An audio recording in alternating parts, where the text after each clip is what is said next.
അനീഷ് ഇന്നത്തെ എപ്പിസോഡ്, അതായത് ലാലേട്ടൻ വരുന്ന എപ്പിസോഡിൽ ഷാനവാസിനെ കുറിച്ച് ചോദിച്ച കാര്യമുണ്ട്. ഷാനവാസിന് ഇപ്പോൾ എങ്ങനെ ഇരിക്കുന്നു എന്നുള്ള തരത്തിൽ ലാലേട്ടനോട് ചോദിച്ച ചോദ്യം അതിൽ തന്നെ ഉണ്ട് അനീഷിന് ഷാനവാസിനോടുള്ള ആ ഒരു ഇഷ്ടത്തിൻ്റെ ആഴം എത്രത്തോളം ഉണ്ട് എന്നുള്ളത്. അതോടൊപ്പം തന്നെ ഷാനവാസ് ഇനി അതിൻ്റെ അകത്തേക്ക് തിരിച്ചു കയറുമ്പോഴത്തേക്കും തീർച്ചയായിട്ടും അവിടെ ഏറ്റവും കൂടുതൽ സന്തോഷിക്കുന്ന ഒരു വ്യക്തി അനീഷായിരിക്കുമെന്ന കാര്യത്തിൽ സംശയമില്ല. അതോടൊപ്പം തന്നെ ഷാനവാസിനെ കാണുമ്പോഴത്തേക്കുമുള്ള ആ ഒരു അനീഷിൻ്റെ ആ സമയത്തുള്ള ഒരു സ്നേഹപ്രകടനം അത് തീർച്ചയായിട്ടും എപ്പിസോഡിൽ കാണേണ്ടത് തന്നെയാണെന്ന കാര്യത്തിൽ സംശയമില്ല. കാരണം ഒരു ജെന്യുവിൻ ഫ്രണ്ട്ഷിപ്പ് എന്താണ് എന്നുള്ളത് അനീഷ് തെളിയിച്ച ഒരു കാര്യമാണ്. അതായത് അനീഷിന് ഷാനവാസിനോട് തോന്നുന്നത് ഒരു തരത്തിലുമുള്ള ഡ്രാമയല്ല, അത് ജെന്യുവിനാണ് എന്നുള്ളത് അനീഷ് ഇതിനോടകം തന്നെ തെളിയിച്ചിട്ടുള്ള ഒരു കാര്യമാണ്.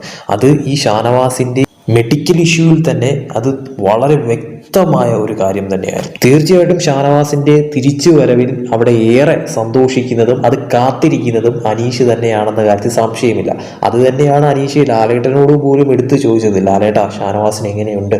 അതോടൊപ്പം തന്നെ ബിഗ് ബോസിനോട് പല പ്രാവശ്യം അനീഷ് പലപ്പോഴായി ക്യാമറയുടെ മുന്നിൽ ചെന്നതെന്ന് അനീഷ് ചോദിച്ചിട്ടുണ്ടായിരുന്നു. അപ്പോൾ അനീഷ് ഷാനവാസിൻ്റെ ആ ഒരു തിരിച്ചു വരവിൽ അനീഷ് കാത്തിരിക്കുന്നത് പോലെ തന്നെ ഷാനവാസ് തിരിച്ചു വരുമ്പോഴത്തേക്കും ഷാനവാസ് മനസ്സിലാക്കണം. ശരിക്കും പറഞ്ഞാൽ ഷാനവാസ് അത് മനസ്സിലാക്കുമെന്ന് വിശ്വസിക്കുന്നു. കാരണം ഇനിയും അനീഷിനെ തെറ്റിദ്ധരിക്കുന്ന തരത്തിലോട്ട് കാര്യങ്ങൾ മാറിക്കഴിഞ്ഞാൽ അത് തീർച്ചയായിട്ടും ഷാനവാസ് അനീഷിനോട് ചെയ്യുന്ന ഏറ്റവും വലിയ ഒരു തെറ്റായി മാറുമെന്നുള്ളത് വ്യക്തമാണ്. അതുകൊണ്ട് തന്നെ ഷാനവാസ് അനീഷിൻ്റെ ആ ഒരു ഇഷ്ടവും അനീഷിൻ്റെ ആ ഒരു ജെന്യുവിൻ ആയിട്ടുള്ള ആ ഒരു ഫ്രണ്ട്ഷിപ്പും പൂർണ്ണമായി തിരിച്ചറിഞ്ഞു കഴിഞ്ഞാൽ തീർച്ചയായിട്ടും ഷാനവാസിനെ പോലൊരാളെ സംബന്ധിച്ചിടത്തോളം അത് വളരെ വലിയ തോതിലുള്ള ഒരു നേട്ടമായിരിക്കും എന്ന സംശയമില്ല. എന്തായാലും നമുക്ക് കാത്തിരിക്കാം. ഇന്നത്തെ എപ്പിസോഡിൽ ലാലേട്ടൻ്റെ എപ്പിസോഡിൽ അനീഷ് ലാലേട്ടനോട് ചോദിക്കുന്ന കാര്യങ്ങളും അതോടൊപ്പം തന്നെ ഷാനവാസിൻ്റെ ആ ഒരു എൻട്രിക്കായിട്ടും നമുക്ക് വെയിറ്റ് ചെയ്യാം.